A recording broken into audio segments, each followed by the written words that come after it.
പ്രിയപ്പെട്ട പ്രേക്ഷകർ കാണുന്ന പുത്തുമലയിൽ നിന്നുള്ള ദൃശ്യങ്ങൾ. പുത്തുമല റോഡാണത്, റോഡൊന്നുമല്ല. പുത്തുമല നമ്മളൊക്കെ അവിടെ കയറി പോയിട്ടുള്ള റോഡാണ്. ആ റോഡിൽ കൂടിയാണ് ഇത്തരത്തിൽ അതിഭീകരമായ രീതിയിൽ കുത്തിയൊലിച്ച് തോടോ പുഴയോ പോലൊക്കെ ഒഴുകി വരുന്നത്. എത്രത്തോളം വലിയ മഴയാണ്, എത്രത്തോളം വലിയ മലവെള്ളപ്പാച്ചിലാണ് എന്ന് ഈ ദൃശ്യങ്ങളിൽ നിന്നും നേരത്തെ സൂചിപ്പാറയിൽ കണ്ട കനത്ത കുത്തൊഴുക്കിൽ നിന്നൊക്കെ വ്യക്തമാകുന്നത്. അത്രത്തോളം വലിയ മഴയാണ്. 100 മില്ലിമീറ്റർ മഴ എന്ന് പറയുന്ന ചെറിയ മഴയുമല്ല. സുർജിത്ത് അയ്യപ്പത്ത് ചേരുന്നു. സുർജിത്ത്, വാടക കൊടുക്കാനില്ലാത്തവർ വാടക കൊടുക്കാൻ എങ്ങനെ കഷ്ടപ്പെടുന്നു? ഓരോ ദിവസവും ജീവിക്കാൻ വഴിയില്ലാത്തവർ, ജീവിക്കാൻ ഗതിയില്ലാത്തവർ, പ്രകൃതിയുടെ താണ്ഡവത്തിൽ സർവ്വതും നഷ്ടപ്പെട്ട് നിസ്സഹായരായി നിൽക്കുന്നവർ, അവരവരുടെ വേദന, അവരുടെ സങ്കടം, അവരുടെ രോഷം, അമർഷമൊക്കെ പറയുകയായിരുന്നു അല്പസമയം മുൻപ് സുർജിത്ത്.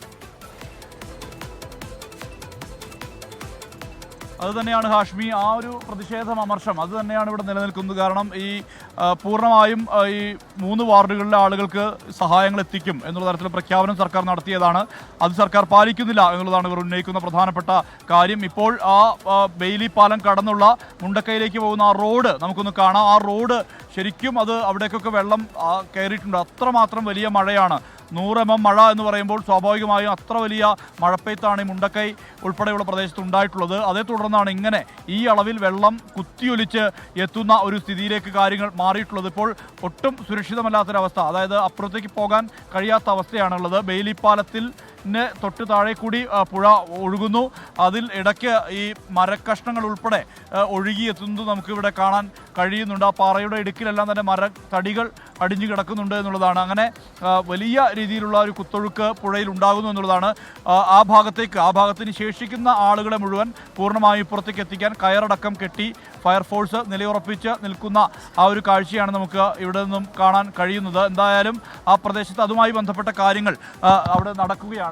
ഈ ആളുകൾ വലിയ രീതിയിൽ പ്രതിഷേധം അറിയിക്കുന്ന ഒരവസ്ഥ കൂടി ആളുകളെ സംബന്ധിച്ചുണ്ട്. എന്തായാലും നമുക്ക് ആ ബെയിലിപ്പാലം കടന്നുള്ള ആ പ്രദേശത്തെ സ്ഥിതി കൂടി പരിശോധിക്കേണ്ടതുണ്ട്. അവിടെ ബെയിലിപ്പാലം കടന്നുള്ള അവസ്ഥ, അവിടെ വലിയ രീതിയിൽ തന്നെ വെള്ളം കുത്തിയൊലിച്ച് ഒഴുകുന്ന ഒരവസ്ഥ ഉണ്ടാകുന്നു എന്നുള്ളത് തന്നെയാണ് നമുക്ക് കാണാൻ കഴിയുന്നത്. എന്തായാലും ഈ ആളുകളെ സംബന്ധിച്ച് ആളുകളുടെ ഒരു അതിജീവന പ്രശ്നം കൂടിയാണിത്. കാരണം പലർക്കും തൊഴിലില്ലാത്ത അവസ്ഥയിൽ ആളുകൾ നിന്നു പോകുന്ന ഒരവസ്ഥയാണ്. നമുക്ക് ബെയിലിപ്പാലത്തിന് തൊട്ടടുത്തേക്ക്, ഞാൻ തൊട്ടപ്പുറത്തേക്ക് എത്താറായിട്ടുണ്ട്.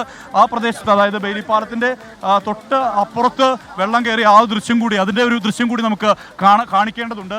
ആ തൊട്ടപ്പുറത്ത് അസാധാരണമായ വിധത്തിലുള്ള ഒരു കുത്തൊഴുക്ക് തന്നെയാണ് പുഴയുടെ ഭാഗമായി നമുക്ക് കാണാൻ കഴിയുന്നത്. ഇതിൻ്റെ മറുകരയിൽ പൂർണ്ണമായും പുഴ കര കവിഞ്ഞ് ഒഴുകുന്ന ഒരു സ്ഥിതിയാണ് ഇവിടെയുള്ളത്. ഫയർഫോഴ്സ് ഈ ഭാഗത്തേക്ക്, അതായത് ഈ പുഴ ശരിക്കും വഴിമാറി ഒഴുകി എന്ന് തന്നെ വേണം പറയാൻ. ഇവിടെ ഈ പുഴയുടെ പുനർനിർമ്മാണം അടക്കമുള്ള കാര്യങ്ങൾ മുന്നോട്ട് പോയതാണ്. പക്ഷേ ആ സ്ഥിതി അല്ല, അങ്ങനെ ആയിട്ട് പോലും ആ സ്ഥിതി അല്ല. കാരണം നമ്മളിപ്പോൾ ബെയിലിപ്പാലം കിടന്ന് ഇക്കരെ എത്തിയിട്ടുണ്ട്. ഇക്കരയിൽ നമുക്ക് കാണാൻ കഴിയുന്ന കാഴ്ച എന്ന് പറയുന്നത് ഇതാണ്. ആ റോഡ് മുണ്ടക്കൈയിലേക്ക് പോകുന്ന ആ റോഡാണ്.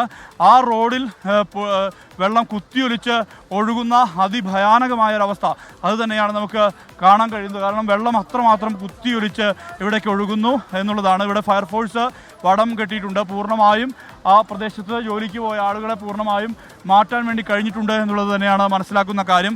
ആളുകളെ മാറ്റിയിട്ടുണ്ട്. ഈ പ്രദേശവാസിയായിട്ടുള്ള കാരുണ്യ റെസ്ക്യൂവിൻ്റെ ഭാഗമായിട്ടുള്ള യുനാഫ് ഉൾപ്പെടെയുള്ളവർ നമുക്ക് അവരെ കാണാൻ കഴിയുന്നു. അവരുടെ നേതൃത്വത്തിൽ ഇങ്ങനെ വടം കെട്ടി, ഫയർഫോഴ്സിൻ്റെ നേതൃത്വത്തിൽ വടം കെട്ടി ആളുകളെ പൂർണ്ണമായി പുറത്തേക്ക് എത്തിക്കുക എന്നുള്ള ആ ഒരു ദൗത്യവും ആ ഒരു ശ്രമവുമാണ് നടക്കുന്നത്. അസാധാരണമായ വിധത്തിൽ പുഴ കലങ്ങി മറിഞ്ഞ് ഒഴുകുന്നു.